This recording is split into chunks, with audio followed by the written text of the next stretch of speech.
Take your seats. Yeah.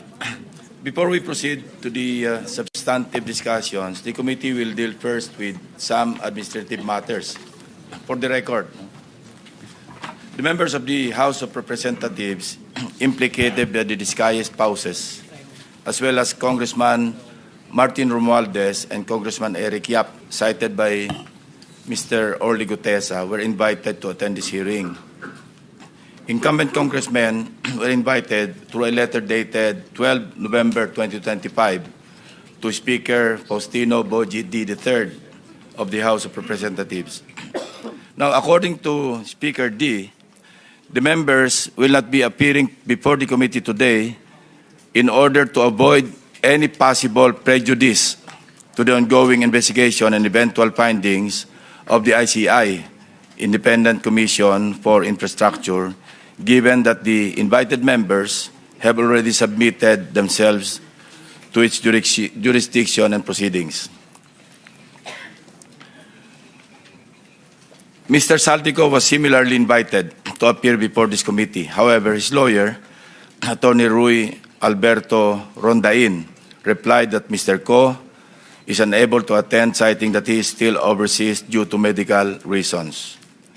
Let me state clearly that this committee takes strong exception to the statement made by Attorney Rondain.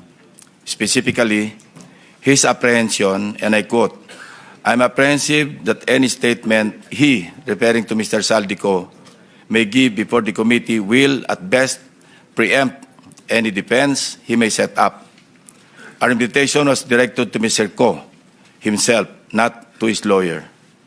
Suffice it to say that Article 1, speaking of jurisdiction, Section 2 of the Rules of the Blue Ribbon clearly states, and I quote, "The filing or pendency of any prosecution or criminal action shall not stop or abate any inquiry to carry out a legislative purpose." Several of the invitees were also sent their excuse letters. Number 1, Jonathan Quirante of Quirante Construction. Excuse, needs to attend to personal operations and project sites affected by Typhoon Tino and needs more time to organize documents. Number 2, Yumir Villanueva of Top Notch Catalyst Builders. Excuse, prior engagement. Number 3, Engineer RJ Dumasig. Excuse, scheduled appearance at the DOJ at 1 p.m. today. The following also sent excuse letters based on alleged medical reasons. Engineer Gerard Opulencia, Regional Director, DPWH NCR. District Engineer Manny Bulusan, District Engineer, South Manila District Engineering Office. Commissioner Mario Lipana. The committee also sought the assistance of the Bureau of Immigration to obtain available information on the following individuals: Mark Bakiran Bunagan, Alan Colesio, John Paul Estrada, Orly Regala Gutesa, and Mark Texay. In the response letter dated 30 November 2025, the Bureau informed the committee that there is no record of departure for Mr. Bunagan, Mr. Gutesa, and Mr. Texay. Meanwhile, Mr. Colesio is confirmed to be in the country, having returned from a brief trip abroad from October 18 to October 24, 2025. In the case of Mr. John Paul Estrada, the reported aide of Mr. Saldico, the BI reported that he left the country on September 2, 2025, bound for Hong Kong, and has not returned to the Philippines to date. We're now coordinating with the Philippine Center for Transnational Crime, PCTC, to coordinate with Interpol to track the movement or movements of Mr. John Paul Estrada, as well as other personalities who are now abroad, whose attendance will be needed by this committee.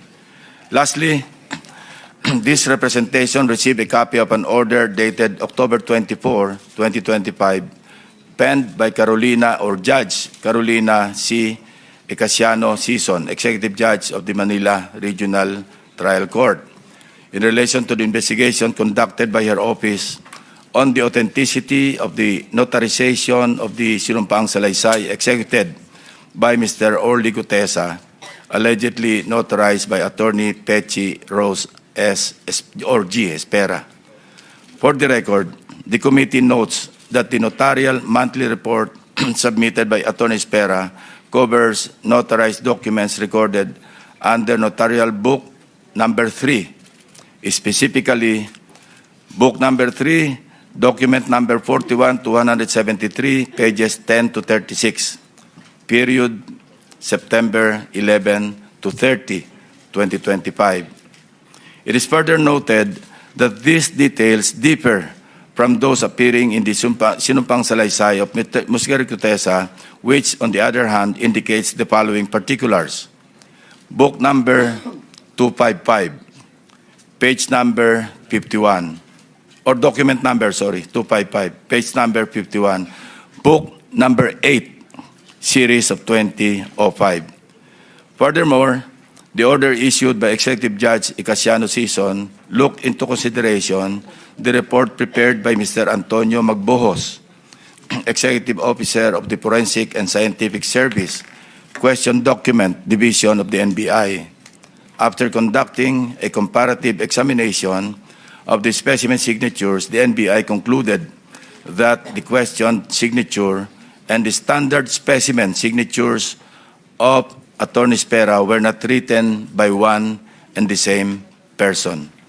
Since it was found that Attorney Espera has not notarized the sinumpang salaysay, her notarial details, including her signature, contained in the said document is falsified. As such, the order declared that there was no sufficient basis to hold Attorney Espera administratively liable in connection with the notarization of the sinumpang salaysay. With that said, let us start.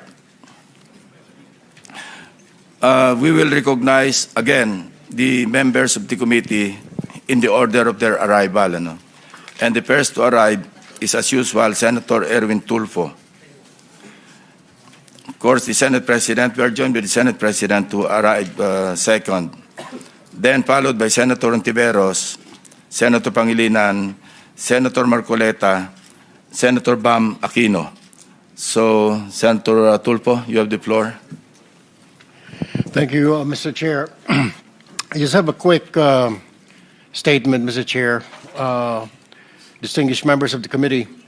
The Professor Wina Guerra of UP Center for Integrated and Development Studies in their policy paper, Flood Control Fiasco, the policy reckoning for accountability in the Philippines, revealed that our flood control failures stem not from lack of funds, but from absence of credible science, data, and accountability, and also, of course, of corruption. One of her recommendations is the revival of Project NOAA and its return to the Department of Science and Technology. Project NOAA once provided real-time hazards, rainfall, forecasts, flood simulation, guided both national agencies and the LGUs. It is for this reason that I urge this committee to recommend the said policy, Mr. Chair. Thank you.